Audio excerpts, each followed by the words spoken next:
اور اے آدم، تم اور تمہاری بیوی بہشت میں رہو سہو، اور جہاں سے چاہو اور جو چاہو نوش جان کرو، مگر اس درخت کے پاس نہ جانا ورنہ گناہگار ہو جاؤ گے۔ تو شیطان دونوں کو بہکانے لگا تاکہ ان کی شرم گاہیں جو ان سے پوشیدہ تھیں ان پر کھول دے، اور کہنے لگا کہ تم کو تمہارے پروردگار نے اس درخت سے صرف اس لیے منع کیا ہے کہ تم فرشتے نہ بن جاؤ یا ہمیشہ جیتے نہ رہو، اور ان سے قسم کھا کر کہا کہ میں تو تمہارا خیر خواہ ہوں۔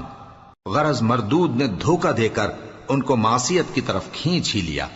سو جب انہوں نے اس درخت کے پھل کو کھا لیا تو ان کی شرم گاہیں کھل گئیں، اور وہ بہشت کے درختوں کے پتے توڑ توڑ کر اپنے اوپر چپکانے اور سطر چھپانے لگے۔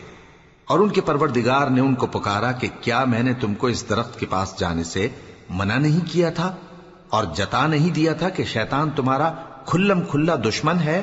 دونوں عرض کرنے لگے کہ پروردگار، ہم نے اپنی جانوں پر ظلم کیا، اور اگر تو ہمیں نہیں بخشے گا اور ہم پر رحم نہیں کرے گا تو ہم تباہ ہو جائیں گے۔ فرمایا تم سب بہشت سے اتر جاؤ، اب سے تم ایک دوسرے کے دشمن ہو، اور تمہارے لیے ایک وقت خاص تک زمین میں ٹھکانا اور زندگی کا سامان کر دیا گیا ہے۔ فرمایا کہ اسی میں تمہارا جینا ہوگا اور اسی میں مرنا، اور اسی میں سے قیامت کو زندہ کر کے نکالے جاؤ گے۔ اے بنی آدم، ہم نے تم پر پوشاک اتاری کہ تمہاری شرم گاہوں کو چھپائے اور تمہارے بدن کو زینت دے، اور جو پرہیزگاری کا لباس ہے وہ سب سے اچھا ہے۔ یہ اللہ کی نشانیاں ہیں تاکہ لوگ نصیحت حاصل کریں۔